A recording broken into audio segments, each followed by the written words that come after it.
They say necessity is the motherhood of invention. Is that necessity is the motherhood of invention? I forgot the actual. It was in my head 5 seconds before I started this video, but c'est la vie. Necessity is the motherhood of invention. Ish. So I cleaned off my desk. Yay! Everything got sorted into the collection, and yeah, that was fun. It was. I have some overflowing bins of basic brick that I have to start a new tote for my buddy Jeff, and I will do that when I get everything else cleaned off my desk. Right now, it's not the top of my priority because I do have a show coming up in a month, and I'm not at all prepared. The layout's not even in the house. So, but I decided to finish the last set because I had most of the pieces from the layout or from the lot pulled together, and so I finished building it. The Seismologic vehicle. Seismologic. Yeah, Seismologic 6844. And of course, I don't have the balloon tires, so this is where necessity comes in. I grabbed these tires with the cross axle in them. I happen to have tons of them, so those are going to be a placeholder until I already have a line friend of this channel said, hey, I need some parts, and I have some balloon tires for you. See, this is what I'm talking about. So it's gonna make my life easier.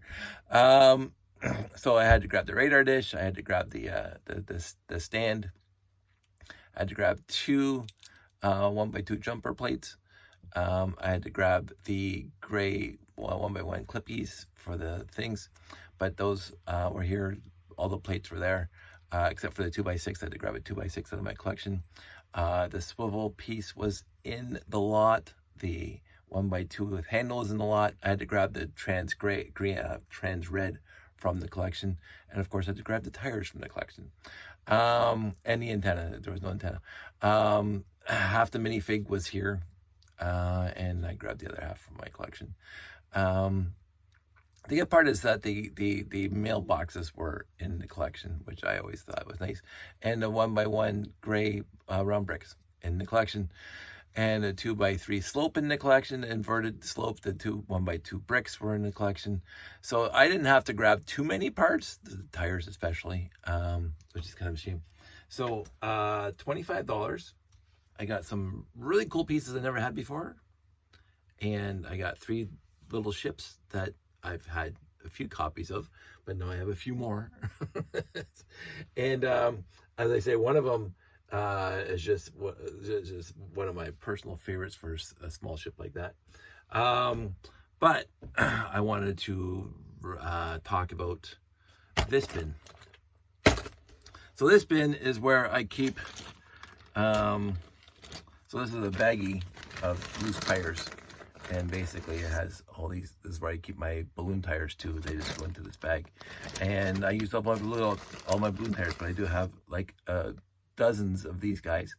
I can't even remember what set they came in, but they come in a pinch.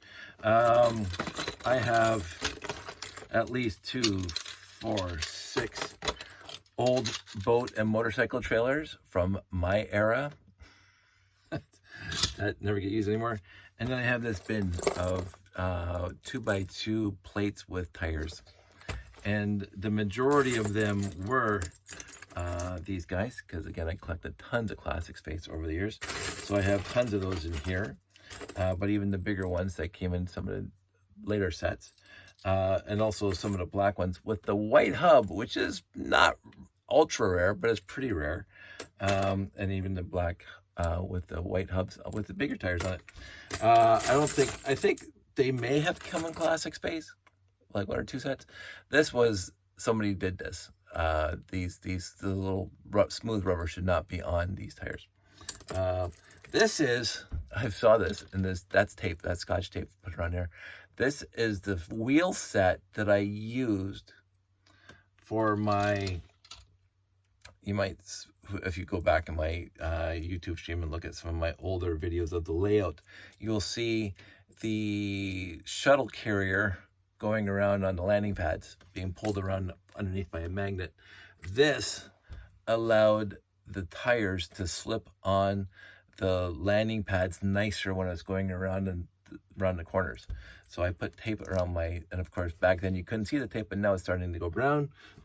These aren't even supposed to be in here because I have a whole other bin for my 2x2 bricks. But I have so many of these tires, wheel sets, with or without, and some have really yellowed. Like, look at that. Look at the comparison. This is not one of mine. I got this in the used lot, but look at the color difference there. I also keep a baggie of these guys, these fancy little tiny wheels, and sometimes I forget to zip it up so they keep on falling into this thing. So I do keep those separate because it's just easier for me to keep those separate. And the landing gear for airplanes, I think. So that's what I usually do. And so this bin is pretty full of the old style tires, and including the motorcycle tire connectors. I don't know how they got in here, but that's where they are. Some of them, I'll show you this. Some of them from used lots, very rusty. Now they usually don't rust. I'm gonna say that overall, you have to work pretty hard. I mean, this one's a little bit rusty too, but you do have to work a little bit hard to get the Lego axles to rust from that era. You have to work a little bit hard. It's not really hard, but you have, most of my original ones, I mean, look at this. This is just shiny and new. Shiny. But this one, very rusty. This one, not rusty. I got a used lot a few years back. Not even close to rusty. I got a used lot a few years back, and it was classic space, and I was so excited to get it. And it was a really good classic space set.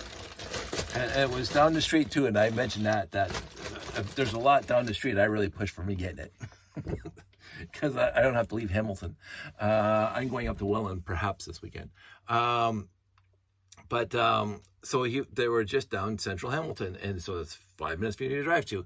And it was winter time, so I don't think it was last winter. I think it was winter before, even before that. It was a while back because I did a whole series of videos on the lot because it was a big lot. And it also, not only was the Lego lot big, it also had, like, it was a big box. I got off of them. It had Meccano, like original square nut Meccano, not the hexagon, the square nut Meccano. That's how old that was. That's pre my era. But the Meccano pieces were all rusted because what I noticed when I got there is that it didn't come out of the house. It came out of the shed. The cardboard box came out of the shed out back. And the shed, it was just a little rickety shed.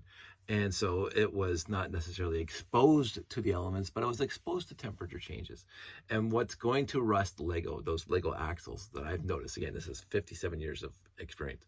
What really does rust those axles is the freeze, thaw, moisture, dew content from being outside.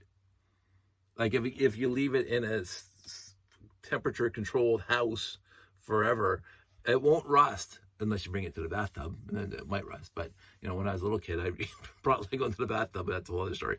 So when she brought the box out, I'm going, oh, I didn't even think about it at the time. But the axles had rusted so much that they wouldn't even spin inside the 2x2 plate because the rust is so thick on them. And I did videos on it. What I did is I popped off the hubs, and I worked the axle out, and then I put the axle into my drill, my power drill. And I took a piece of emery cloth and I sanded away all the rust. And they do work. It did work. When I was done, I put the pieces back together on the 2x2 plate with the axle holes on it. And they were perfectly fine. They were not glossy like that. They were not glossy like that. But in the end, I am loath to throw out Lego. I mean, I do have my bin of doom. If you see me throwing stuff in the bin of doom, but I do not do it needlessly, in my opinion. I do have a balance in my head whether or not it goes into the bin of doom, or if I try to salvage it. Until I had a bin of doom, I salvaged all my pieces.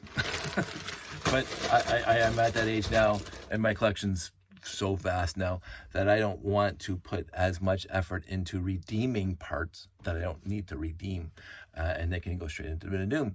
But those axles, I was a challenge for me to redeem, and I never tried it before. But you pop off one hub on one end, the red hub, and you work the axle out, and you put the other hub into the drill bit, so the axle's sticking out. Zzz, that's professional sound effects, by the way. And then you get the emery cloth, sandpaper, whatever you want to call it, and you get rid of all the rust. Now, the axle itself is still pitted, because when things rust, the axle still gets pitted. But they work perfectly fine. And some of the shining came back, except for where the pits were, the rust pits. But I did that, and I had to do it on, I don't know, a dozen wheel sets at least that came in that box, because it sat in the shed. She told me it was sitting in the shed for like decades, because it was, again, 1970s to early 80s, classic space. That lot had to be washed. Absolutely had to be washed, because it did sit in a shed, and I think there was some mouse droppings, and it was a pretty hideous lot when I got it, and I did some extensive cleaning on that. But in the end, again, I redeem the parts. I have found that the parts were worthy of redeeming. Trans yellow, and I had a really good time. Because I put more effort into that lot than mostly any other lot I ever got, because it took extensive cleaning and soaking and whatever, and then the drill bit and getting rid of the rust off the 2x2 the axles. But I do it once. Now, will I do it again? I don't have to. I got a whole box of, I had this box before. Lots, but I got a whole box of parts. So will I do it again? I don't know. I'm gonna. Every time I get a lot, it's to be determined. The lot that I got 2 days ago, the $25 lot, on the Facebook marketplaces, it looked really good and clean. I got it. It wasn't as good and clean, and that's what's always invariably going to happen. I seen really icky lots. And I some really, really meticulously clean lots. And the one I got 2 days ago was fair to middling. Still had to be sorted. I had to get rid of all the stuff that was in there, Monopoly pieces, Battleship pieces, other pieces of whatever I don't want to know. They all went into the trash. And washing, I was a little more thorough on that.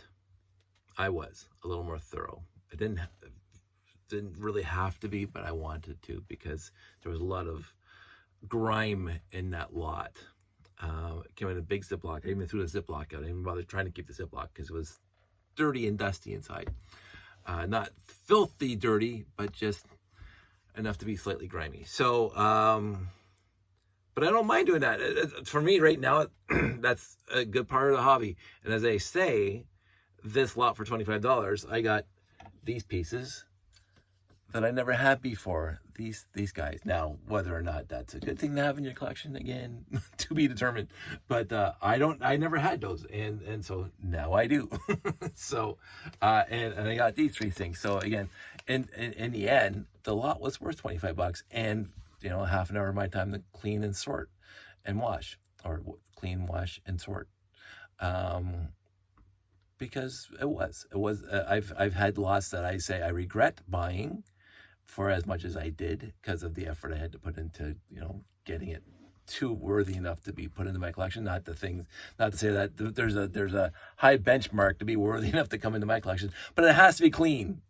It has to be clean. I made a mistake once where I didn't wash things that came into my collection, used parts and pieces, and I regret that to this day.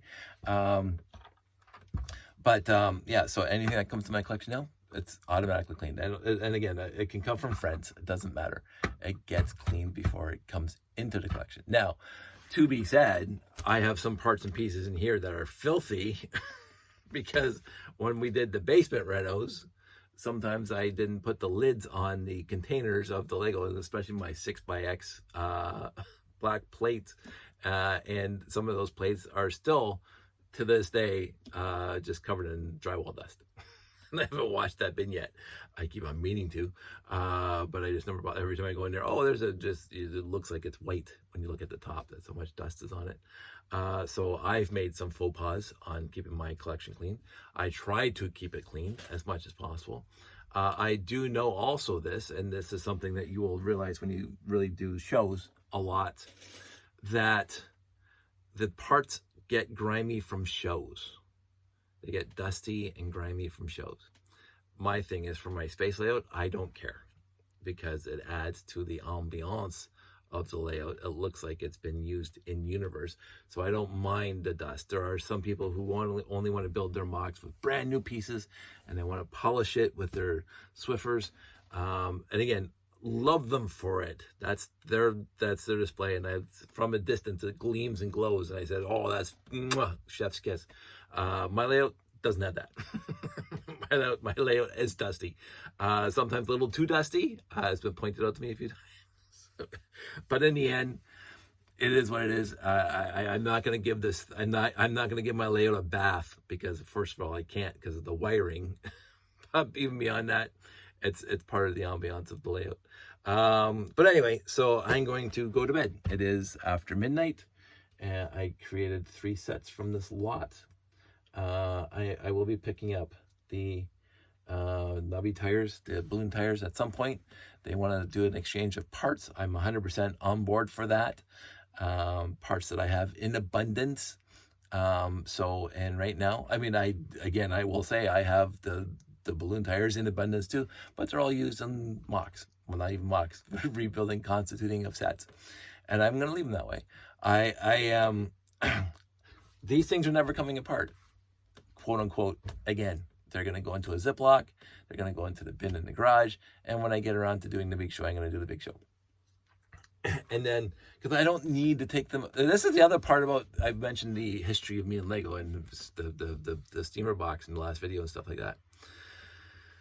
Because my entire collection was right there, and I wanted to build stuff. I couldn't afford to have displays of mocks or sets that I built, because I would need those pieces in my next build, because I didn't have the parts and pieces for my next build without taking previous builds apart.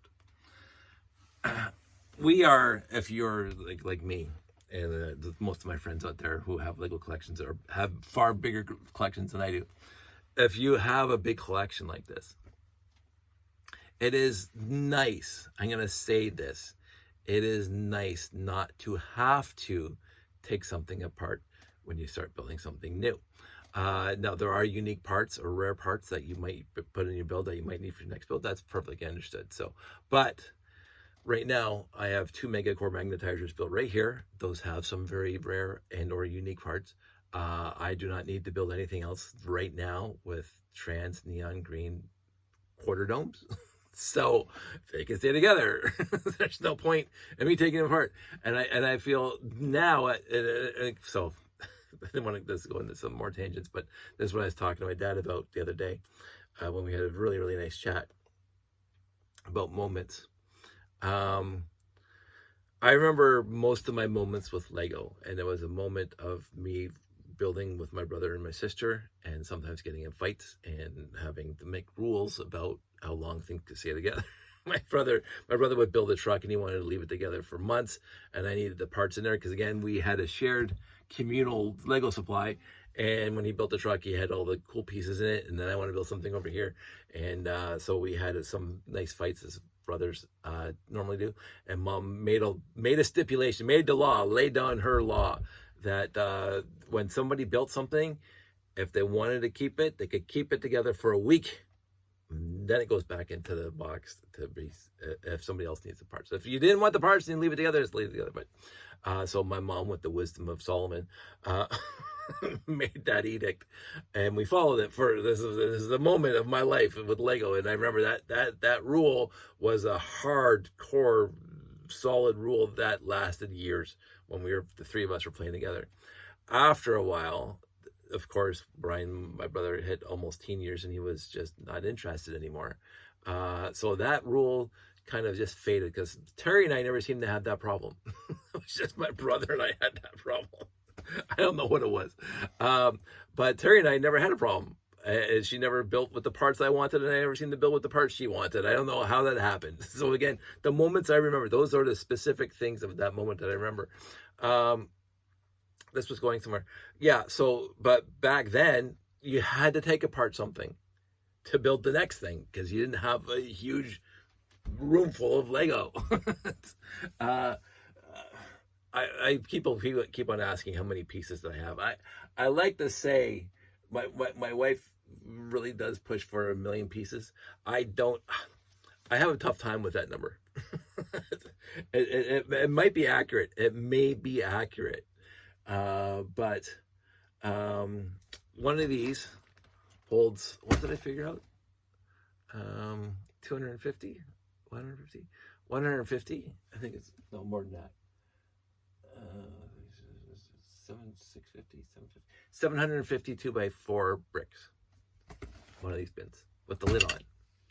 If you stack them, because it's a perfect, from end to end is 30 bricks. And well, let me just give it a shout, because that when we're talking about it. So 10, 20, 30. Plus 2 on top, I think it is. I don't see what this is. I don't have 30 times 30. Oh my goodness. Oh, it's 30 times 3. 90. 10, 20, 30 times 30. 900? That doesn't make a lot of sense to me. 3 times 3 is 9, yeah. So 900. 900 2x4 bricks. And then so the 2x2s would be 1800, and 1x2s would be 3200. and but that's if you stack them. If you pile them in there, oh, that's right. The numbers are coming back to me. 750 pieces, 2x4s fit loosely in these bins here, and 900 fit if you stack them together. So I have 1, 2, 3, 4, 5, 6, 7, 8, 9, 10, 14 rows of these, 14 times 4. So 15 times 4 is 60. So 60 bins. And again, you have to have an average, right? So 2x4 bricks are going to take up less numbers of bricks than if you have 1x1 plates. So 900 times 60 bins per shelf times 1, 2, 3, 4, 5, 6, 7, 8, 9, 11 shelves. So the numbers start getting big, and I don't have my calculator in front of me. So let me just see if I can do my laptop. So if they were all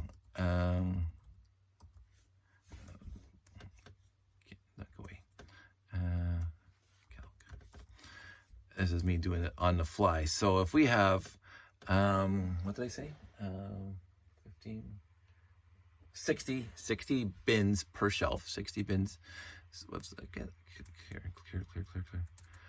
60 bins per shelf times 11 shelves. That's going to be 660 shelves, or 660 bins. And then times that by 900 is, almost 600,000. Now, that's just if there were just 2x4 bricks. So in all of the bins I have here, and that's not even including my Technic stuff that's in front of me, that's just 11 shelves over there. And that's not including the layout. It's just something different. So that's 600,000 2x4 bricks if each one of these bins was full of 2x4 bricks. So is the 2x4 brick the center? I think it's a little higher, because like the 2x6, the 2x8s, the modified plates. So I would say the median of size between 1x1 plate, the 2x10 brick, is going to be like a 2x2 brick, maybe 1x2 brick, maybe a 1x2 brick, and so that's going to be That's going to be a stupid number. It's going to be 2 million. Because there's 4 1x2 bricks and a 2x4. So it's going to be 4 equals, that's 2 million bricks. That's on that kind of, if that's the kind of thing that we want to talk about. I never sat down and talked about that before. No, again, that's just making the average, the median of size of the, and again, if they have to be stacked. So let's just do it again because I'm just stupid like this. I'm going to clear this out. We have 60 units per shelf times 11 shelves equals 660. And we're going to go with the 750 instead of 900 times, because that's loose, times 750. That's too, clear that. 660 times 750 equals almost 500,000, 495,000. And then we're going to times that. Well, it's going to be still 2 million times 4. 1.9 million. I didn't think I was going to be that high. That's almost embarrassing. And that's just without counting. Because again, I got these small bins of the bushings and the half bushings and the friction pegs and the black pegs, and on my axles. They're all tiny, but they're all in smaller bins. And I got all my smaller little bins over here with all the swords and shields and minifig heads and legs and arms. And so it's tough to make a median size of brick in this room. It really is.